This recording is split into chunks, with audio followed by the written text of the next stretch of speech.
दिन गतकाली महाप्रभु श्रीकृष्णकर जन्मतिथि को आम जन्माष्टमी भाव में पालन करुचे। आज हूँ पवित्र नंदोत्सव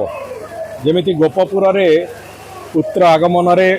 महाराजा नंद एवं यशोदांकर जो आह्वान थिला जे समग्र गोपपुर उत्सव मुखर हो जाऊ बोली आज सेमती भारत वर्ष उत्सव मुखर हो विशेष करके पथरागाड़िया गाँव में श्रीकृष्ण ओडिशा श्रीकृष्ण यादव समाज तरफ ये जो आयोजन कराई विभिन्न अंचल रे थिबा भाई भौणी माने समस्त एथिरे आसिक सामिल होती एक उत्सव मुखर स्थान रे आज परिणत होती जगह एकता निश्चित भाव में सत्य कि महाप्रभु श्रीकृष्ण समग्र मानव समाज को रास्ता देखते ठीक रास्ता रे चलवाई जो अवतार धारण करते आसुरिक शक्तिर विनाश हम पापर ह्रास हम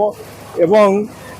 मनीष मनीष भली बंचव मनीष एक निर्धारित रास्ता रे चलिले मनीष सब सुरक्षा भगवान ताकू देवे से कथा को आधार करके आज समाज चलवार आवश्यकता अच्छी। आज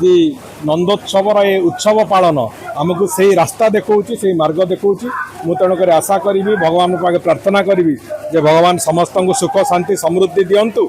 एवं समस्त को सद्बुद्धि भी दिंतु जो मार्ग में महाप्रभु श्रीकृष्ण तांकर जीवन काल भितर समस्त को जो शिक्षा देके जाइछन्ति से शिक्षा को धरिक आम आगू चलवा।